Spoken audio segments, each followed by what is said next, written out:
Hello, my fellow Christian fiction book lovers. Welcome to another video.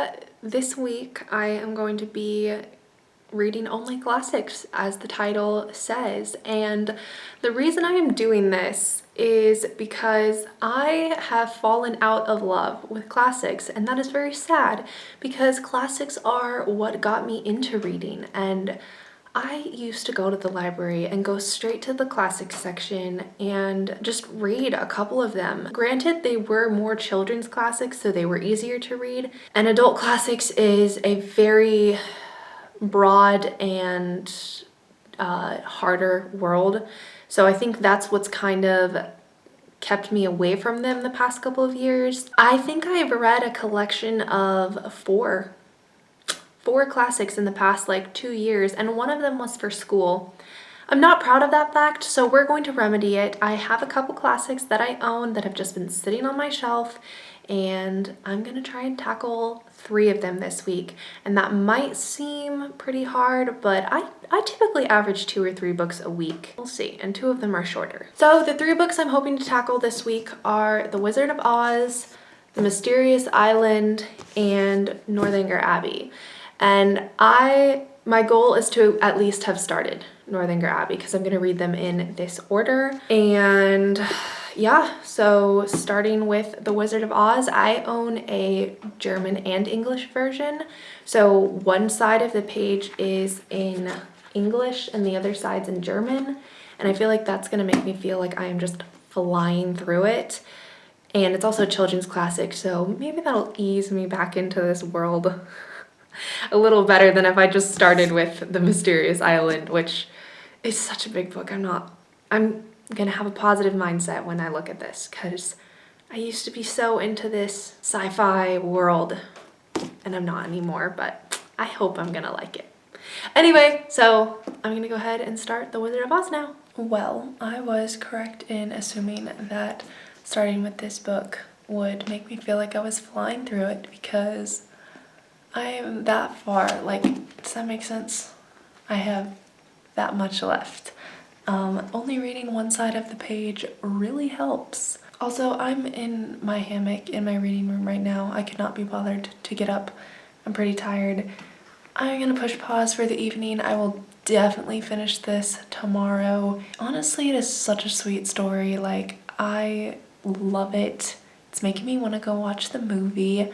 But there were so many things that they didn't put in the movie, which obviously I love the movie and it's a part of my childhood, but there are so many fun, exciting things in the book that they didn't put in. It is such a fantastical story, and the author really just makes up his own rules at kind of every new turn. It kind of just feels like it was very spontaneous and not, some fantasy novels are very planned out and there's all this world building, and I mean, it's a children's classic. It's not like that. It's just super lighthearted and fun, and honestly, I need to read something lighthearted right now. So I finished The Wonderful Wizard of Oz earlier today. This book was just so fun, and because you already know the story, and then it's just so cute, and it's geared for children, so it's not dark at all. And I read a lot of deeper topics in fiction, and it's good to remember that sometimes I just need to take a step back and read The Wizard of Oz to just get my mind off of that. Don't always be so into the thick of harder life, if that makes sense. I don't know if that makes sense, but anyway, done with my first classic of the week. And now I'm moving on to The Mysterious Island. This book has tiny print. I've been trying to be optimistic about this, but anyway, I'm gonna start it tonight, read for an hour, and see how far I get. Hello folks, it is a couple of days later, and I got through part 1 of The Mysterious Island, and it is really hard for me to read because I'm just not enjoying it. And there is kind of a plot, but it's just not very interesting, and One thing that I decided at the beginning of this year is that I am not going to make reading a chore, and reading this book, like making myself read a book for the sake of a video, is stupid. And so I'm not going to finish it, and I'm not going to be dramatic about it or anything, but I just don't want to finish it, so I'm not going to finish it. I gave it a fair shot. Maybe in the future I will finish it, but as of right now, I'm gonna have to DNF it and just move on so that I can complete more classics this week. This is why I was scared of classics, because some of them are extremely daunting, like The Mysterious Island. But the next book I'm hoping to tackle is Northanger Abbey by Jane Austen. I've read 3 Jane Austen novels and I've loved all of them. Emma is like my favorite book of all time, so I have high hopes for Northanger Abbey. It's pretty small, so I'm hoping to get through it and maybe have time for another short classic. So yeah, I will talk to you when I have read, I will talk to you more when I have read some of this book.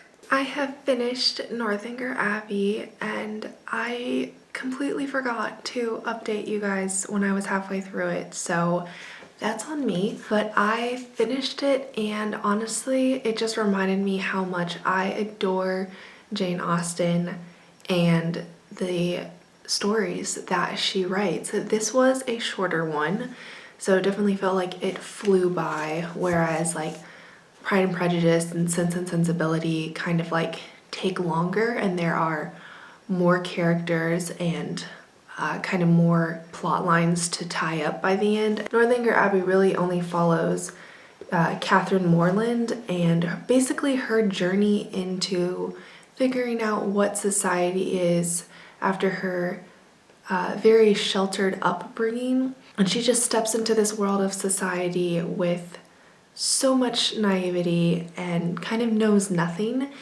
And we kind of get to see how some people kind of take advantage of that, and she is completely unaware of their deceptions, and then others, you know, recognize that she is not well acquainted with the whims of certain people and kind of take her under their wing, so to say.